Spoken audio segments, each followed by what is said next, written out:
বরিশাল নগরীতে চাঞ্চল্যকর ঘটনা।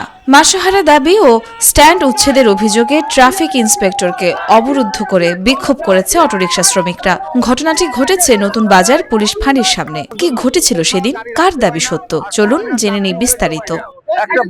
রোববার দুপুরে বরিশাল মেট্রোপলিটন পুলিশের ট্রাফিক বিভাগের ইন্সপেক্টর আশিক রহমানের বিরুদ্ধে বিক্ষোভে ফেটে পড়েন অটোরিকশা শ্রমিকরা। তাদের অভিযোগ, traffic inspector Ashiq Rahman stand থেকে প্রতি মাসে 20,000 টাকা মাসোহারা দাবি করেন। দাবি অনুযায়ী টাকা না দেওয়ায় অটোরিকশা আটক ও স্ট্যান্ড উচ্ছেদের হুমকি দেওয়া হয়।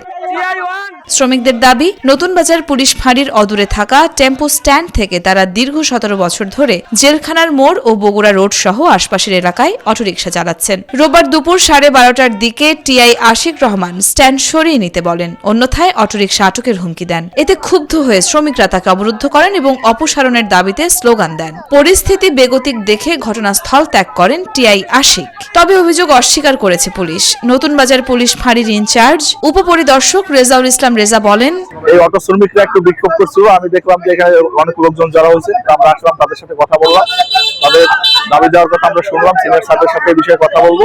এখন আপাতত যান চলাচল স্বাভাবিক আছে, কোনো সমস্যা নেই। তিনি আরো জানান, বিষয়টি ঊর্ধ্বতন কর্মকর্তাদের জানানো হয়েছে। টিআই আশিক রহমানের সাথে একাধিকবার যোগাযোগের চেষ্টা করা হলেও তিনি ফোন রিসিভ করেননি। এছাড়া ট্রাফিক বিভাগের উপ পুলিশ কমিশনার মোহাম্মদ সারফুজ্জামানের সাথেও যোগাযোগ করা সম্ভব হয়নি। এখন প্রশ্ন, এটি কি সত্যিই মাসোহারার চাপ নাকি অবৈধ স্ট্যান্ড উচ্ছেদ নিয়ে ভুল বোঝাবুঝি? বিষয়টি নিয়ে তদন্ত ও প্রশাসনের সিদ্ধান্তের দিকে তাকিয়ে আছে শ্রমিকরা।